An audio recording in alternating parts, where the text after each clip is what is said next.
할렐루야. 반갑습니다, 성도 여러분. 오늘 또 하나님의 말씀을 사모하시는 성도 여러분들에게 말씀으로 인도하시고 복 주시는 복된 시간 되시기를 주님의 이름으로 축복합니다.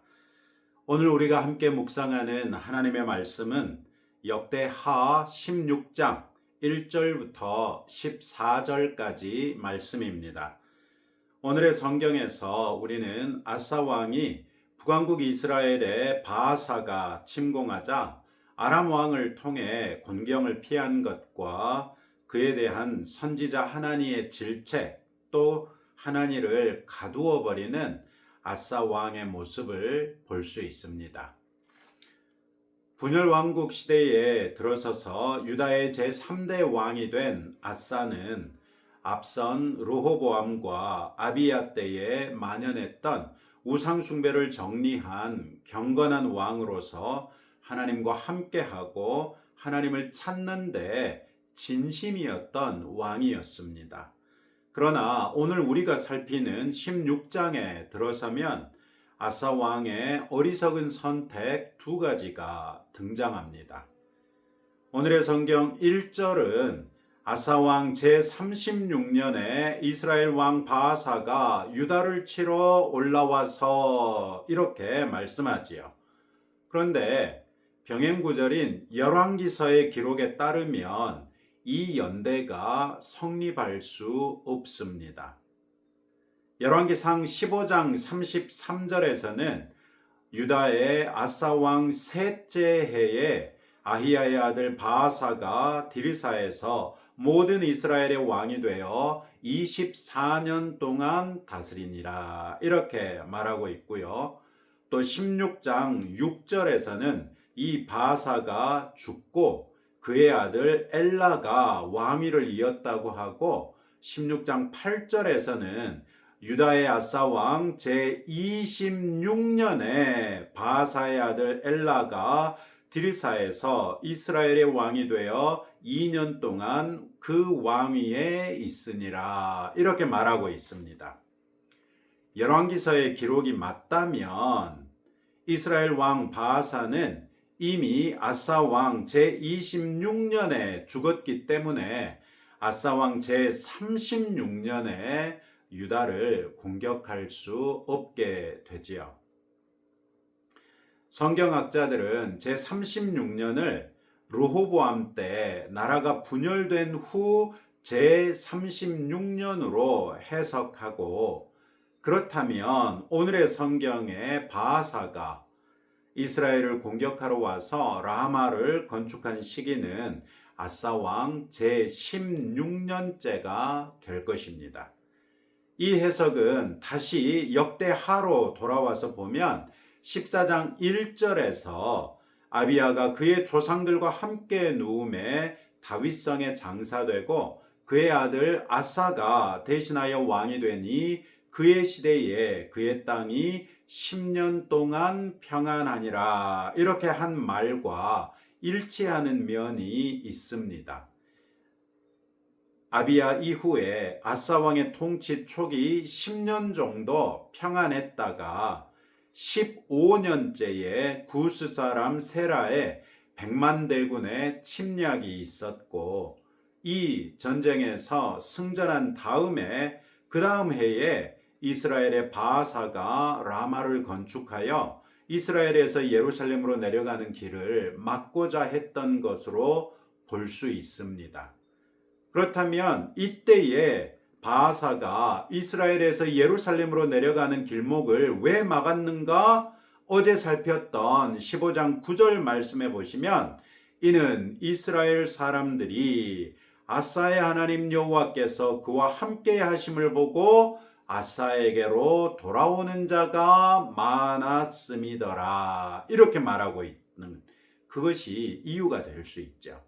그렇잖아도 여로보암의 아들 나답을 죽이고 왕위를 찬탈했는데 아사 왕 때문에 유다가 번성하는 걸 보고 이스라엘 사람들이 유다로 넘어가 버리니까 아예 길목을 차단해 가지고 백성이 유출되는 것을 차단하고 국가를 안정시키기 위해서라도 예루살렘에서 고작 7km 남짓밖에 떨어지지 않은 곳에 라마라는 새로운 성을 건축해서 길목을 틀어막겠다는 것이죠. 또 이런 해석을 따른다면 15장 16절에서 아사와 이스라엘의 왕 바하사 사이에 일생 동안 전쟁이 있으니라, 이런 말도 쉽게 받아들일 수 있습니다. 만약에 36년에, 그러니까 아사 왕 36년에 바하사가 전쟁을 시작했다면 아까 말씀드렸던 것처럼 바하사가 죽은 때와 맞지도 않을 뿐만 아니라 15장에서 벌써, 그러니까 15장, 14, 15장에서는 아사 왕이 잘한 일들, 하나님을 전심으로 쫓았던 이런 것들을 기록하고 있는데, 그런 과정에서 아사와 이스라엘 왕 바하사 사이에 일생 동안 전쟁이 있었다는 이 표현은 생뚱맞는 그런 표현이죠. 그러나 만약에 이때가 아사 왕 제16년에 일어났던 일이라면 이때로부터 바하사 왕이 죽은 아사 왕 제26년까지 10여 년 동안 계속해서 유다와 이스라엘 사이에 전쟁이 끊이지 않았다는 것으로 볼 수 있겠습니다. 어쨌거나 이스라엘의 바하사가 유다를 치러 와서 라마를 건축했는데, 아까도 말씀드린 것처럼 라마는 예루살렘으로부터 고작 7km 정도밖에 떨어지지 않은 위치였습니다. 이 위치는 이스라엘의 남방 경계였던 베델보다도 더 남쪽에 위치한 성읍이었기 때문에 유다에게는 매우 위협적인 일이 아닐 수 없었습니다. 2절과 3절에서 우리는 이런 위기 상황에서 아사 왕의 선택이 어떠했는지를 볼 수 있습니다. 그는 성전과 왕궁의 창고에서 은금을 내어다가 아람 왕 베나닷에게 보내면서 이스라엘의 후방을 공격해달라고 요청합니다. 그렇게 되면 이스라엘 왕 바하사는 라마로부터 물러갈 수밖에 없겠지요. 오늘날 우리들이 보기에도 이런 외교적인 접근은 얼마든지 취할 수 있는 선택으로 보입니다. 그런데 하나님께서는 선지자 하나니를 통해 아사가 아람 왕을 의지하고 하나님을 의지하지 않았기 때문에 아사가 아람 왕의 군대를 물리치지 못하게 됐다고 책망합니다.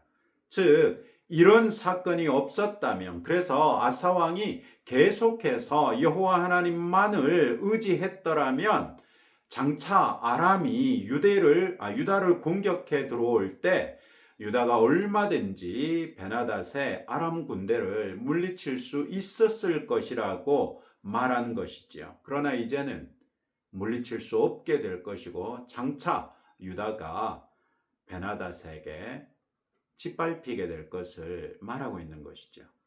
그러면서 그 근거로 이집트 왕의 명령을 받은 구스 사람 세라가 100만 대군을 이끌고 공격했을 때에도 그 수가 그렇게 많았음에도 불구하고 왕이 하나님을 의지했더니 그들을 이길 수 있게 해주시지 않았느냐고 이렇게 말합니다. 이런 말과 함께 하나님은 9절에서 여호와의 눈은 온 땅을 두루 감찰하사 전심으로 자기에게 향하는 자들을 위하여 능력을 베푸시나니, 이렇게 말하지요. 이 말씀은 하나님께서 영과 진리로 하나님을 예배하는 참 예배자를 찾으신다는 요한복음 4장 23절의 예수님의 말씀을 떠올리지요. 우리가 영과 진리로 하나님을 예배한다는 말은 곧 전심, 즉 온전한 마음, 나뉘지 않은 마음으로 하나님께 향하는 것을 말한다는 것입니다. 나뉘지 않은 온전한 마음으로 하나님과 함께하고 하나님을 찾는 우리들의 삶의 모습 자체가 영과 진리로 하나님을 예배하는 것이라는 말이고, 그런 영과 진리로 하나님을 예배하는 참 예배자가 우리가 그렇게만 될 수 있다면 하나님께서는 얼마든지 우리를 위하여 능력을 베푸신다고 오늘의 성경은 말씀하고 있는 것이죠. 아사 왕이 아람 왕을 의지한 것은 매우 어리석은 일이었는데 이는 하나님에 대한 온전한 신뢰가 없기 때문에 그랬던 것이죠. 그러나 영과 진리로 하나님을 예배하는 사람은 하나님의 말씀이 그 마음에 있어 하나님을 경외하는 사람이고, 하나님을 경외하는 것이 곧 지혜와 지식의 근본이니 어리석은 선택을 피할 수 있는 것이죠. 어쩌면 우리가 아사 왕과 같은 상황이었어도 외교적인 해결책을 모색할 수 있을지도 모를 일입니다. 그러나 적어도 그런 문제 앞에서 하나님께 먼저 기도하고 성령의 인도하심을 엿줄 정도의 믿음과 하나님에 대한 경외하는 마음은 갖추자는 것입니다. 기도하기 전에 지혜롭게 여겨지는 선택이 내 마음을 충동할지라도 그 충동을 잠시 기도할 수 있는 경건으로서 억누를 수 있기를 바랍니다. 느헤미야는 왕이 채근하는 중에도 하늘의 하나님께 묵도하고 나서 왕에게 아뢰던 것을 기억하시기 바랍니다. 느헤미야 2장에 나오는 사건이죠. 사안이 중요하면 중요하기 때문에라도 기도 없이 결정하지 맙시다. 오늘의 성경 9절의 말씀처럼 하나님의 눈이 온 땅을 두루 감찰하시다가 우리가 하나님께 전심으로 기도하는 것을 발견하시고 우리에게 지혜를 주실 뿐만 아니라 우리가 기도하는 대로 우리에게 기도에 응답해 주실 수 있는 능력을 베풀어 달라고 그렇게 기도하는 성도들이 되시기 바랍니다. 선지자 하나니의 책망에 대한 아사 왕의 대응은 그가 아사의 마음이 일평생 온전하였더라 이렇게 평가했던 15장 17절의 평가를 받던 그 아사 왕이 맞는지 의심케 합니다. 그는 하나님에게 크게 노하여 옥에 가두었고 아마도 이 일에 대하여 반론을 제기했던 백성 중에 몇 사람을 학대했다고 10절은 보고하고 있습니다. 아사 왕의 이런 모습은 그가 하나님을 온전히 의지하지 못하게 되자 지혜가 그를 떠났고 결국 그의 마음이 교만해진 것을 보여주지요. 잠언에서 일관되게 강조하는 것처럼 하나님의 말씀을 우리 마음속에 항상 두고 하나님을 경외하는 지혜자가 됨으로써 하나님과 사람들 앞에서 겸손하여 하나님께 복받는 성도들이 되십시다. 아사 왕의 요청을 들은 아람 왕 베나닷은 이스라엘의 북서쪽에서 남쪽으로 내려오면서 갈릴리 지역 위 북서부 지역을 공격합니다. 이 지역은 유럽이나 북방과 이집트를 연결하는 무역로가 있는 지역이고 이스라엘의 중요한 수입원 중에 하나요 전략적인 요충지였습니다. 바하사는 급하게 퇴각할 수밖에 없었고 아사 왕은 이스라엘이 라마성을 건축하던 자재들을 가져다가 예루살렘 북쪽 12km 정도 위치에 있는 게바와 미스바를 요새 성으로 건축해 버립니다. 추후 이스라엘의 남침을 방비한 것이죠. 오늘의 성경은 아사 왕 말년에 있었던 또 한 가지 사례를 소개하면서 아사 왕 말년에 그가 하나님을 의지하지 않았다는 것을 다시 한번 언급합니다. 그가 왕이 된 지 제39년에 그의 발에 심각한 질병이 발병했을 때도 그는 하나님께 구하지 않고 의원들을 찾았다고 말합니다. 역대기 기자가 이 사건을 언급하면서 왕이 하나님께 구하지 않았다고 한 것은 그 질병 역시 일종의 심판으로서 하나님께서 아사 왕에게 내렸던 것이라는 것을 시사해 주는 바 있죠. 이때에도 아사 왕은 하나님을 찾지 않고 의원을 찾다가 결국 고치지 못하고 2년 만에 죽고 말았습니다. 오늘의 성경에서 우리는 아사 왕이 전쟁과 질병이라는 두 가지 위기 상황에서 하나님을 찾지 않았을 뿐 아니라 하나님의 말씀으로 그에게 경고를 전했던 선지자를 가두기까지 했던 것을 살폈습니다.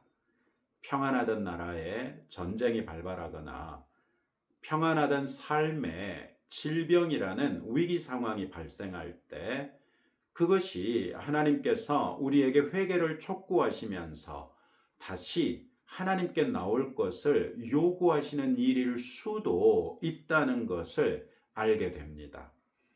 그러나 우리가 하나님을 영과 진리로 예배하는 참 예배자가 아니라면, 그래서 우리 마음에 하나님의 말씀이 설 자리가 없고 우리 마음이 완악해지고 교만해진다면 우리는 하나님께서 주시는 회개의 기회를 스스로 걷어차고 심판으로 스스로 걸어가는 그런 어리석은 핫사왕 같은 그런 어리석은 일을 하게 되는 것이라고 배우게 된 것이죠. 물론 우리 삶에 찾아오는 모든 위기 상황이 다 하나님께서 우리에게 회개를 촉구하기 위해 허락하시는 것은 아닐 수도 있지요. 그러나 그렇다고 해서 그런 모든 위기 상황에 우리가 하나님의 도움을 구하며 그때그때 생각나는 죄를 회개하는 것은 결코 잘못된 것이라고 말할 수 없습니다. 오히려 그런 위기 상황에 하나님께 기도할 생각이 드는 것 자체가 성령께서 우리를 인도하시는 것이라고 말할 수 있지요.